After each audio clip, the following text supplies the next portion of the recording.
आगे के गुण स्थानों में भी, आगे के गुण स्थानों में भी यही फॉर्मेट चल रहा है, चलेगा। तो जैसे समझिए, काल के संबंध में बात कर रहे हैं, तो जिन जिन अपेक्षाओं से काल के संबंध में चर्चा की जा सकती है, तो वो सारी अपेक्षाओं को लिया। सबसे पहले कहा कि सामान्य देखें तो काल क्या है, तो भाई कम से कम अंतर मूर्त और अधिक से अधिक अनादि अनंत। अब का अनादि अनंत किसकी अपेक्षा से, तो अभव्य की अपेक्षा से, कि भव्य की अपेक्षा से ज्यादा अनादि शांत, है ना।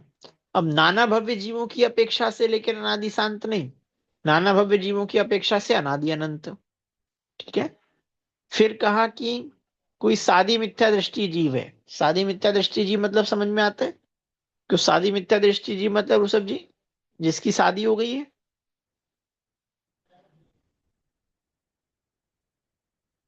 फिर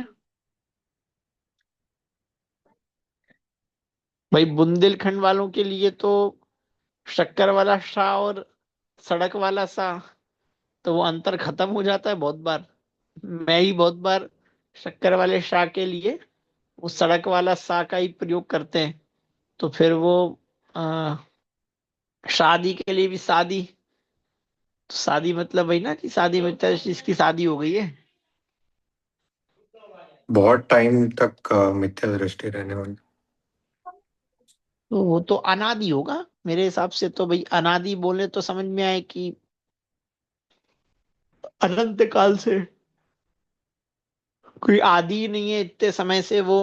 अब तो मैंने लगभग उत्तर भी दे दिया, कोई आदि ही नहीं है इतने समय से वो मिथ्या दृष्टि है। तो शादी मतलब पूजा जी,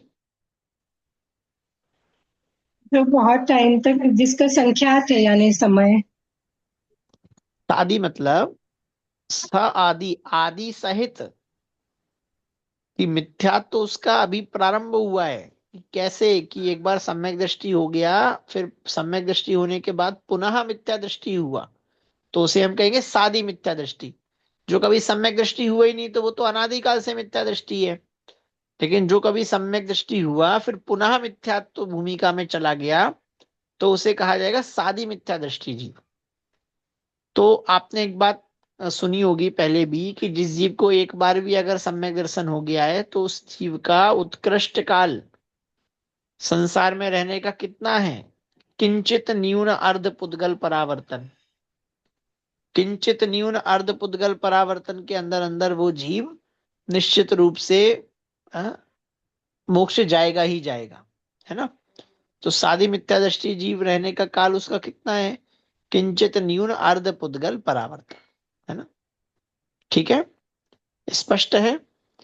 और दूरानुदूर भव्य, तीन प्रकार के होते हैं ना, भव्य, फिर अभव्य, अभव्य में भी फिर एक भव्य में दूरानु, सॉरी, अभव्य तो हो गया। भव्य में तीन प्रकार के हैं, एक तो दूरानुदूर भव्य, है ना, एक भव्य और एक निकट भव्य, है ना। जैसे हम आप निकट भव्य है भैया, जल्दी से मोक्ष जाएंगे, है ना। और दूरान अभव्य और सॉरी, भव्य मतलब निकट नहीं है, परंतु हाँ वे मोक्ष जाएंगे ये गारंटी है। और दूरानुदूर भव्य, वे अभव्य ही हैं, है ना। बात पकड़ में आ रही है, एक अपेक्षा से तो वे हैं। क्यों, क्योंकि दूरानुदूर भव्य भी कभी भी मोक्ष नहीं जाएंगे, कि भैया फिर उन्हें भव्य कहा ही, क्योंकि योग्यता की अपेक्षा से भव्य कहा। योग्यता है, परंतु कभी मोक्ष जा नहीं रहे हैं। और अभव्य जीव के योग्यता ही नहीं है। ठीक है। तो ऐसे जो दूरानुदूर भव्य है, उनकी अपेक्षा से भी मिथ्यात्व का काल कितना है, तो कह रहे हैं अनादि अनंत है। ठीक है। और पर्याय की अपेक्षा से, पर्याय की अपेक्षा से मतलब एक समय की पर्याय की अपेक्षा से देखें तो सादी शांत है। सादी मतलब स्टार्टिंग हो गया ऋषभ जी, स आदि, आदि सहित, और शांत मतलब स अंत, अंत सहित, तो एक समय सादी शांत, पर्याय की अपेक्षा से एक समय। ठीक है। चलिए, ये सबको स्पष्ट है, काल अच्छे से अ, समझ में आ गया। हाँ, जी भाई साहब, एक बोलिए। क्वेश्चन था। इसमें भी क्वांटिटी वाइज भी कुछ है क्या कि मतलब ये जो भव्य अभव्य का कैटेगराइजेशन होता है, क्योंकि बहुत से लोगों को कंफ्यूजन हो जाता है कि बाहर अपन भव्य है कि अभव्य है, कहीं ऐसा तो नहीं कि अभव्य हो जबरदस्ती इतनी मेहनत कर रहे हैं। तो इसमें क्वांटिटी वाली हाँ हाँ। द परसेंटेज ऑफ लाइक 99.9%, या मतलब भव्य और अभव्य का भी क्वांटिटी भी बता सकते हैं? अच्छा, मतलब आप ये कह रहे हैं कि भाई भव्य कितने हैं, अभव्य कितने हैं, वो चीज पकड़ में आ सके। देखो, अभव्य जीवों की जो संख्या कही गई है, मैं अभी जस्ट मिस कर रहा हूं। सिद्ध, अरे,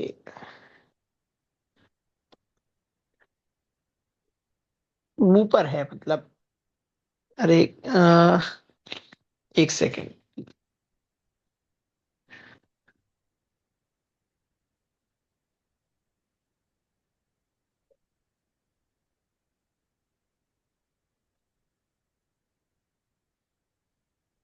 हाँ, एक बार आप पढ़िए, आगे पढ़िए, गमनागमन। हाँ, कौन पढ़ रहा था? हाँ सर, हम पढ़े।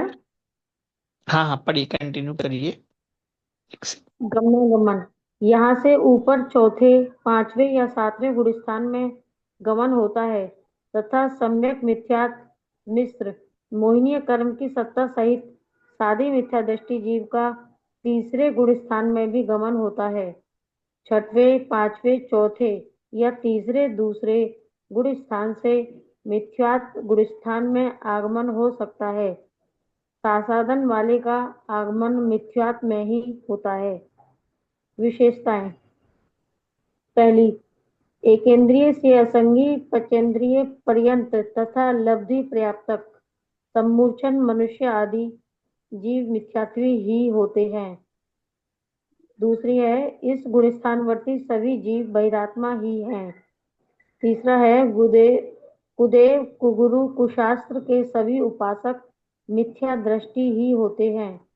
चौथी है, मिथ्या दृष्टि मनुष्य गर्भ से 8 वर्ष पर्यंत मिथ्यात्व नष्ट करने में असमर्थ होता है। संगी पंचेंद्रिय पर्याप्तक तथा सम्मूर्छन त्रियंच अंतर्मुहूर्त काल पर्यंत मिथ्यात्व नष्ट करने में असमर्थ रहते हैं। देव, हाँ, देखिए। नारकी। हाँ हाँ, अंतर्मुहूर्त पर्यंत असमर्थ रहते हैं, ठीक है। अपन कहाँ अपन ने छोड़ा था? गमनागमन के ऊपर, गमनागमन से बात करनी है। ऊपर अपना एक प्रश्न खड़ा हुआ कि भैया अभव्य और जी। अभव्य भव्य। जीवों की संख्या कितनी है ना? तो सिद्ध राशि, सिद्धों की जो राशि है ना, सिद्ध परमिष्टि की जो राशि है, उसका असंख्यातवा भाग, वो कहा गया अभव्यों की राशि। मतलब मैं वो जो टर्म मुझे एकदम से ख्याल नहीं आ पा रही है, किसका अनंतवा भाग और किससे अनंत गुना, वो बहुत सरल है पर मैं एकदम से मुख पर मतलब आ नहीं पा रहा है। पर हाँ, उतना है कि भाई अभव्य जीवों की जो संख्या है ना, तो जो सिद्ध जीव है, सिद्ध जीवों का अनंतवा भाग, तो हम यूं कहें कि अभव्य जीव जितने हैं उससे अनंत गुने सिद्ध जीव हैं, ठीक है। तो वो सब वैसे तो देखें सारी संख्या अनंत में है, पर जो अनंत है, अनंत में भी अनेक भेद बनते हैं ना, तो उस भेद की अपेक्षा से देखें तो सिद्ध राशि जितनी है उसका अनंतवा भाग अभव्य जीवों की राशि होती है। एक बात।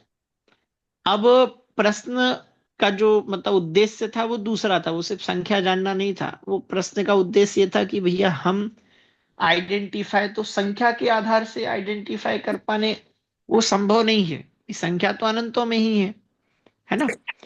आइडेंटिफाई, आप ये समझिए, बाह्य जो आचरण हो रहा है उसके आधार से कर पाना भी संभव नहीं है, वैचारिक स्तर पर भी कर पाना संभव नहीं है। अब आप देखो तो प्रायोगिक लब्धि तक वो जीव, अभव्य जीव, पंचलब्धियों में से, ये बात तो स्पष्ट होगी ही आप लोगों को, प्रायोगिक लब्धि तक जा पा रहा है। तो प्रायोगिक लब्धि तक पहुंच रहे जीव को आते ही वैसे अब आप ऊपर ऊपर से तो कैसे अभव्य जीव कह पाओगे? कोई प्रायोगिक लब्धि मतलब समझ रहे ना, विशुद्धि तो उसके है ही चरम पे। तो विशुद्धि सर के साथ इसमें तो साथ जो बात, बेसिक। जो देशना मिली है, उस हाँ। देशना का बहुत शांति से मनन भी कर रहा है। प्रायोगिक उपलब्धि में क्या है कि जो देशना प्राप्त हुई है, उस देशना का उसे जीना, उसे घटित कर कर देखना, तत्संबंधी विचार करना, है ना, वो प्रायोगलब्धि है। उस तक भी अभव्य जीव जा रहा है, तो इसलिए बाहर से आइडेंटिफाई करना संभव नहीं है। लेकिन जो भव्य जीव होगा उसे सहज में है अंतर्बोध, बात पकड़ में आ रही है? अब देखिए, जो मोक्ष मार्ग पर आगे बढ़ने का अभी प्रयास नहीं कर रहा है, उसे क्या ही लेना देना भव्य हो अभव्य हो, है ना, बात पकड़ में आ रही है? और जो वास्तव में मोक्ष मार्ग पर आगे बढ़ने के लिए प्रयत्नशील हैं, वो अंतरंग से उन्हें वो भावना उनके चित्त में रहती ही है ना, भव्य होने की। बाकी हम सब तो अपने आप को अ, भव्य ही देखें भैया, और निकट भव्य देखें। हाँ बोलिए जी जी भाई सुधाबेन। साहब, मेक सेंस, क्योंकि आपने जैसे बताया ना कि सिद्ध के अनंतवे भाग अभव्य जीव हैं। तो और हमने तो अभी पढ़ा था कि आलू की सुई की नोक पे अगर करें और उसके बाद उसमें से भी बहुत सारी चीजें डिस्ट्रीब्यूट करें, उसके बाद फिर जो एक शरीर, और उसमें भी जितने जीव हैं उस अनंत गुना ज्यादा, मतलब जीव हैं सिद्ध भगवान जितने हो गए उनसे या होंगे हाँ तो हाँ मतलब हाँ, उसके बिल्कुल हिसाब से तो बिल्कुल। बहुत ही कम है जो अभव्य हैं। तो जिनको बेसिकली हो सकता है कि हमने आज तक कोई अभव्य जीव देखा ही ना हो, क्योंकि इतनी कम संख्या में है। हम्म। नहीं, और मैं तो ये कह रहा हूँ कि मतलब हो सकता है देखा भी हो, तो आप मतलब हमें वहां से विचार करने की आवश्यकता है नहीं भाई। हम अ, क्यों हम संख्या के आधार से कॉन्फिडेंट लाएं? मैं तो ये कह रहा हूँ, हम जो तत्व पढ़ रहे हैं समझ रहे हैं, उसकी हमें रुचि है, ललक है, वहां से ही हमें कॉन्फिडेंस आना चाहिए, है ना। अब संख्याओं के आधार से तो हम क्या, संख्या के आधार से ही सिर्फ कॉन्फिडेंस लाएंगे तो फिर एक एक दो जगह पर घटेगा भी कि भैया आप 6 महीने 8 समय में 608 GB कह रहे हो, फिर आपने काल की बाउंडेशंस लगा दी हैं, और बहुत ज्यादा बाउंडेशंस हैं, और फिर उसमें भी जब सादिक 2000 सागर के लिए निकाल रहे हो एक तो निगोद में से, और उसमें भी सारी पर्याय तो ऐसी बांट दी हैं कि जहां से काम होगा नहीं, कुछ एक पर्याय ऐसी छोड़ी है जहां से काम हो रहा है, उसमें भी इतने फिल्टर लगा रखे हैं, है ना, गुण स्थानों के आधार से लगा रखे हैं, और फिर मोक्ष को तो आप 6 महीने 8 समय में 608 जीव भेज रहे हो, है ना। वैसे मुझे ये 6 महीने 8 समय में 608 जीव, यहाँ से कॉन्फिडेंस जाता नहीं, और उल्टा आता है कि भाई बहुत है 608, तो दो चार भी होते तो हमारे नंबर आता। यहाँ तो 608 की संख्या तो बहुत है भैया। तो इसलिए वो तो खैर, तो वो सब बात है, हम जो प्रश्न बात है पढ़ रहे हैं समझ रहे हैं, वो रुचि जो है वही उससे ही प्रमाणित होता है कि हम भव्य ही हैं निश्चित रूप से, और निकट भव्य हैं।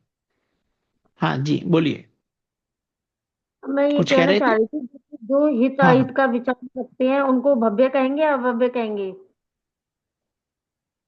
नहीं नहीं, वो अब यहाँ से सिर्फ ऐसे अपन हिताहित का विचार तो वो मन वाला, और मैं तो कहूँ कि मन बिना का भी, अगर आप लौकिक हिताहित कह रहे हो तो वो भी लौकिक हिताहित का डिवीजन तो वो भी कर लेता है। चले जाओ, तो वो जो भव्य हित का तो विचार तत् कर रहा है बराबर। हाँ, भव्य तो तत्प्रति प्रीति चित्तेन येन वार्तापि ही श्रुता, निश्चितम सा भवेत भव्यो भावी निर्वाण भाजनम। कि जो प्रीति चित्त से उस जिनवाणी की बात को सुन रहा है समझ रहा है, तत्प्रति प्रीति चित्तेन येन वार्तापि ही श्रुता, जिसने वो वार्ता सुनी है, निश्चितम सा भवेत भव्यो, निश्चित रूप से वो भव्य होगा ही भैया, भावी निर्वाण भाजनम, और निश्चित रूप से भविष्य में निर्वाण का भाजन होगा, निर्वाण का पात्र।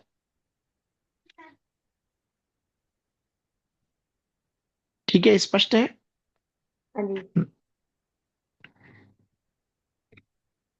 चलिए,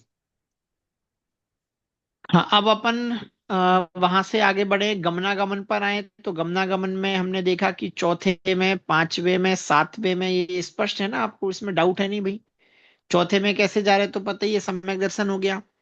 पांचवे में कैसे जा रहा है कि बाहर में वृत्तादिक धारण किए हुए थे, और काल लब्धि जागी और तत्व का बोध हो गया, तो सीधा पांचवे में पहुंच गया। सातवें में कैसे जा रहे हैं तो बाह्य में द्रव्यलिंग धारण कर रखा था, और योग्यता पकी और काम हो गया, तो पहले से सातवें में पहुंच गए, है ना। फिर लेकिन कोई साधी मिथ्या दृष्टि जीव हो तो वो तीसरे गुण स्थान में भी उसका गमन होता है। अब ये साधी मिथ्या दृष्टि जीव, वही साधी मिथ्या दृष्टि जीव समझ गए ना, कि जो जिसके टुकड़े हो चुके हैं। ये आपको पता है, अनादि मिथ्या दृष्टि, साधी मिथ्या दृष्टि, अब ये सब टर्मिनोलॉजी इस ख्याल में है कि नहीं? ऋषभ जी, अनादि मिथ्या दृष्टि जीव मतलब जो अनादिकाल से मिथ्यात्व में ही है, और साधी मिथ्या दृष्टि जीव कि उसको सम्यक तो हुआ था, पुनः मिथ्यात्व अवस्था में आ गया। अब लेकिन थोड़ा सा इसमें टेक्निकल एक दो चीज आप समझें, कि जिसके कभी भी सम्यक तो हुआ ही नहीं, तो उसके मिथ्यात्व के टुकड़े नहीं हुए।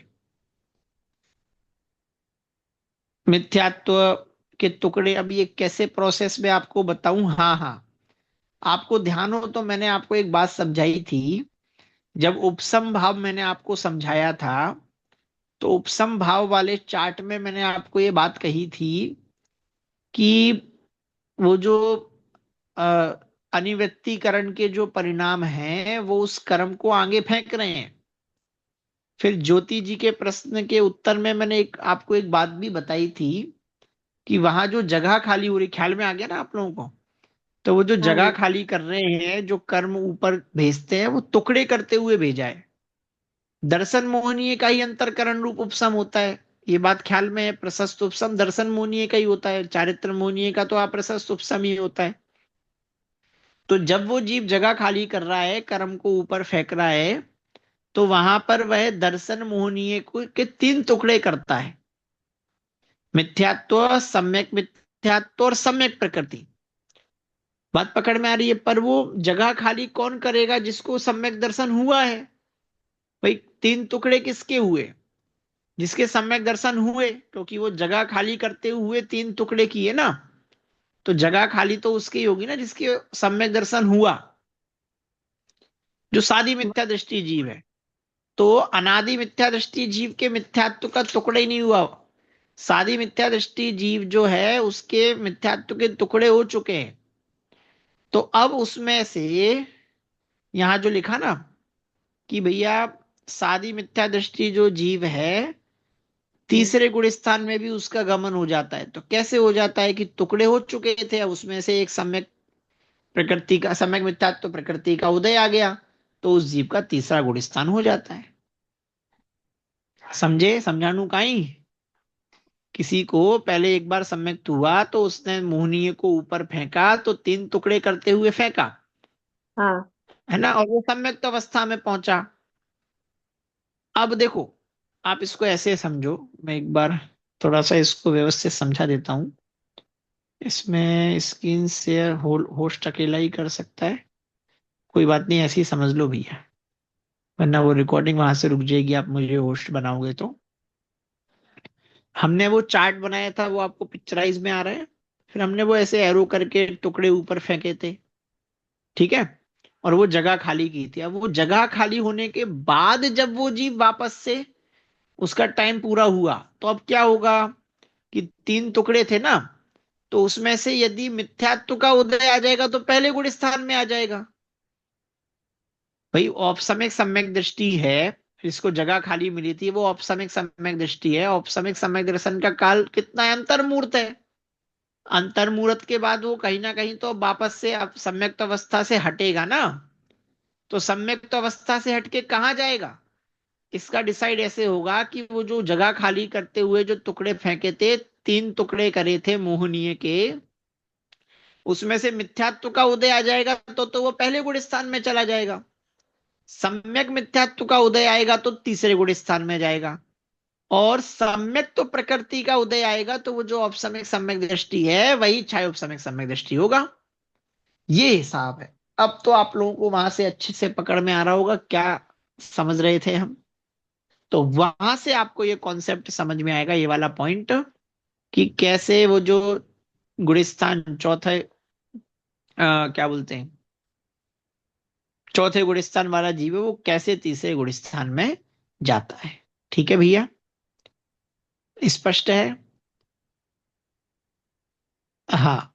अब आगे कहा छठवें, पांचवें, चौथे या तीसरे।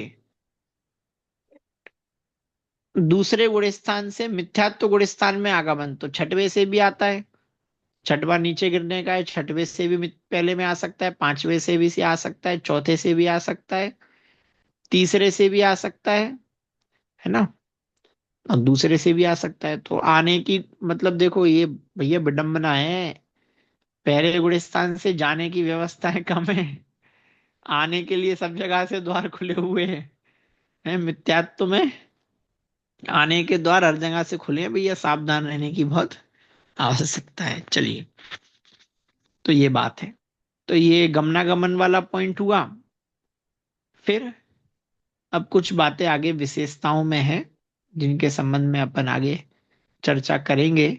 विशेषताओं के पॉइंट अगले पेज पर भी है क्या? एक बार आगे करिए अतिशय जी।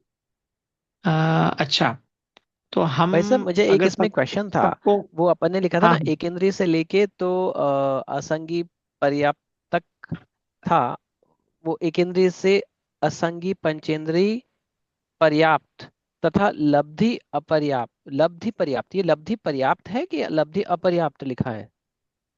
ये नेक्स्ट, ये वाला, कहा ये लब्धि पर एक पर्याप्त इंद्रिय से असंगी पंचेंद्रिय पर्यंत तथा पर्यंत। लब्धे पर्याप्त तक लिखा है ना। तो लब्धि पर्याप्त तक मतलब लब्धियां जिनकी पर्याप्त हो गई हैं, वही हुआ ना? नहीं नहीं, नहीं नहीं, लब्ध पर्याप्त तक उसको आप तोड़ेंगे ना, तो वहां पर अपर्याप्त यण अपर्याप्त संधि आएगा। हुई है, ई हाँ के स्थान पे या आ गया, तो वो लब्धि ठीक है, अपर्याप्त तक है, और ठीक है, जोड़ के ठीक है, होता है लब्धे पर्याप्त तक। ठीक है, ठीक है भाई साहब। हाँ हाँ। चलो, तो मैं ये कह रहा था आप लोगों को अनुकूलता हो तो हम 2-3 मिनट में ये विशेषताएं भी कर ही लें, तो फिर अगला गुण हाँ भाई स्थान साहब। प्रारंभ करेंगे। जी जी हाँ, जी।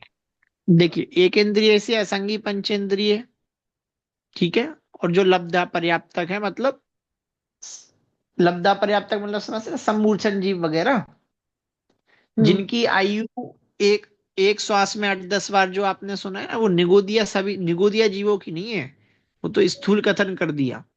एक श्वास में 8-10 बार, ये लब्धा पर्याप्त तक जीवों की है, जिनकी लब्धि पूरी नहीं हो रही है। ठीक है, तो ऐसे जीव तो मिथ्यात्व ही होते हैं, तो इनकी बात हो गई। फिर इस गुण स्थानवर्ती सभी जीव बहिरात्मा ही होते हैं, सही बात है। कुरुदेव कुशास्त्र के सभी उपासक मिथ्या दृष्टि होते हैं, बिल्कुल सही बात है। मिथ्या दृष्टि मनुष्य गर्भ से 8 वर्ष पर्यंत मिथ्यात्व नष्ट करने में असमर्थ होता है, ये बात भी स्पष्ट है कि 8 वर्ष तक, है ना। संगी पंचेंद्रिय है, पर्याप्तक है, संबूर्छन त्रियंच है, अंतर्मुहूर्त काल पर्यंत मिथ्यात्व नष्ट करने में असमर्थ रहते हैं। ठीक है, देवनार की अंतर्मुहूर्त पर्यंत असमर्थ रहते हैं। क्लियर? तो मनुष्य, मिथ्या दृष्टि मनुष्य है, तो वो कह रहे हैं कि 8 वर्ष तक वो नहीं कर पाएगा, है ना। बाकी अंतर्मुहूर्त तक मिथ्यात्व को नष्ट नहीं कर सकते।